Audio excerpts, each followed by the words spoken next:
is now canceled. And the mayor called off a scheduled meeting of the city council, which led to a fiery exchange among aldermen and yelling from the gallery just minutes ago. Mr. Clerk, please. I'm sorry, Madam Clerk. Thank you. The roll call. Sergeant at Arms, please restore order. Sergeant at Arms, please restore order in the council chambers. Once order was restored, a vote was taken to recess it all until Monday. The mayor quickly left the podium and out the door. Our Mugo Odigwe watched all of this happen. She's joining us now live from the newsroom with more. Mugo. Yeah, good morning to you both. As you saw, there are some heated moments, but the major takeaway from all of this is today's city council meeting to vote on a budget for 2025 has been moved to Monday afternoon. Sources tell us the mayor did not have enough support to pass his budget proposal. This issue has been a back and forth for a while now. You may remember the mayor's initial proposal came with a $300 million property tax hike. Older people said no to that, and he came back with the current proposal on the table. He reduced the property tax hike to $68.5 million. The current budget plan also has new fees and fines for streaming TV service, Uber rides, and garage parking. But critics still question some aspects of the plan, like a security detail paid for by the water department and a $400,000 budget for the ceremonial position of vice mayor to pay for drivers and photographers. Some older people opposed to new property taxes commissioned a poll showing Chicagoans want to see cuts in nearly all departments except police before any property tax hike enters the picture. And when it all came down to it, the mayor needed 26 older people to vote yes on his budget proposal.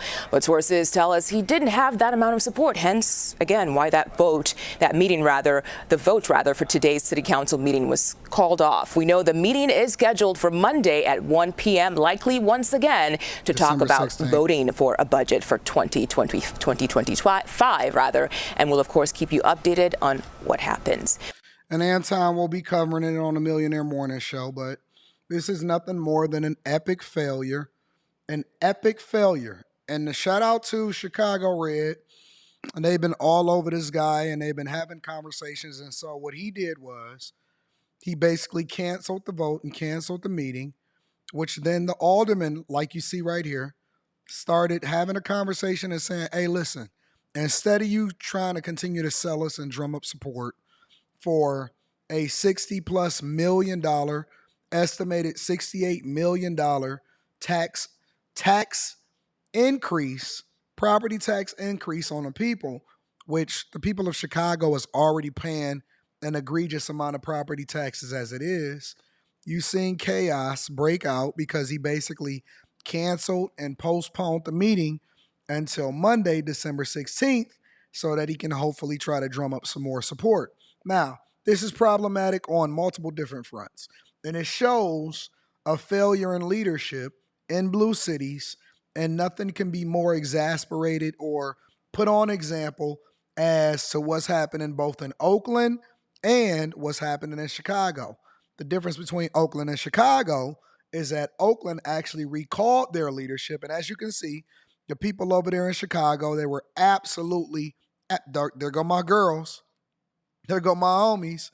They were absolutely pissed off at what they see happening because the leadership is not reflective of what we are supposed to be advocating for inside of our city. So while they continue to push through and fund, even to this day, even though they know that Tom Homan has already declared Chicago ground zero for the migrant crisis and deportation, what they did was they decided to continue to fund this migrant crisis and spend taxpayer dollars to the tune of at least $100 million new contract for a staffing company.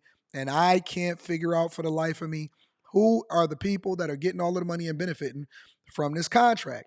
But it got to be something that's going on behind the scenes because none of it makes sense to anybody, including the people in Chicago. And this is when he did the vote and then he walked off without any explanation whatsoever, only to postpone another failure. And what the people are basically saying is, as you can see right here, what the people are saying is they don't want this 2025 budget to reflect any increase in taxes. And the only thing that they're willing to not have cutbacks on is the police services, which they never should have removed ShotSpotter in the first place. And so as the people get outraged and as the people are absolutely upset of what's going on from the leadership all the way through to the aldermen, they are saying that they want Trump to come in there and get them up out of there to do an audit of Illinois. J.B. Pritzker continues to support this nonsense. This is why you see so much chaos and bullcrap that's happening in these blue cities. And here's the biggest problem, is that they waited all the way. They pushed through all of the things that they wanted to do before they ever wanted to have this conversation about budget cuts. They are facing a $942 million budget deficit. There was already a $250 million budget deficit this year, $942 million next year. And also they have no support from the federal government because they will not and absolutely refuse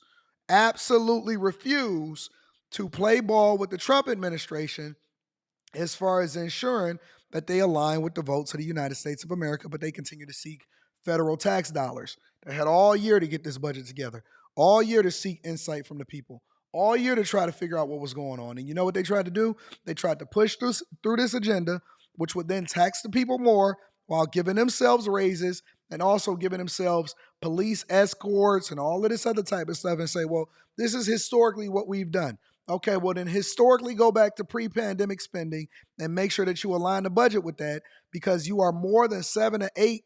Man, listen, bro. The fact of the matter is I can sit here and go over the numbers all day long. I can sit here and break down the budget all day long. That's what we do on the Millionaire Morning Show, so I'm going to save you the time and just tell you that they are facing a $1 billion budget deficit.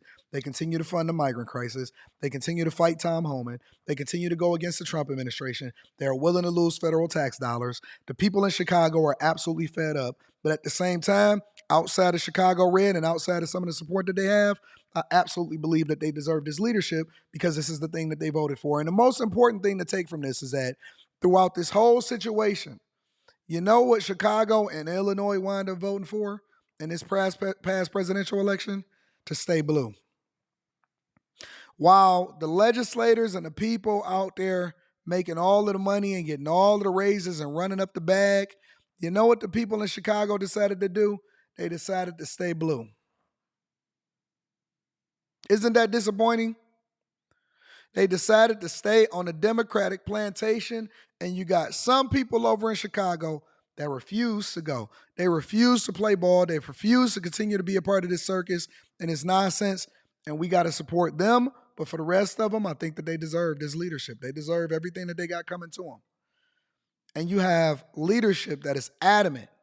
This school teacher right here with the mohawk, looking like a whole fool, not a half a fool, is really a reflection of the people that voted him in. That's the facts. That's the fact of the matter. All the way through and through. You have incompetent leadership in all of these cities, and all they are is a reflection of the people, which is one of the reasons why I decided that I refuse to stay on a Democratic plantation because it is toxic, it is horrible, it is absolutely one of the worst things to ever happen to society. And the Democratic Party of today is not even the Democratic Party of the 90s, not even the early 2000s. It's sad. It is absolutely sad. They are running businesses out of there. They are running billionaires out of there. They're running the biggest tax base out of there, and they're increasing costs. And we've seen how this play out. We've seen how this play out in major cities. But you know what? All I can do is give you the news and give you my opinion. It's up to y'all to make an informed decision for yourself. Make sure you tap into the Patreon. Link is in the description. I got Block Club coming up tomorrow. It's going to be absolutely awesome, where we go over everything real estate related and everything that I know from my own real life experiences, where I show you the receipts of how I'm doing it. Also on top of that, Teach Henley, 40% off your first order, 20% off for life. I love you. I appreciate you. Let me know what y'all think inside of the comments. Shout out to Brandon Johnson. His time is coming.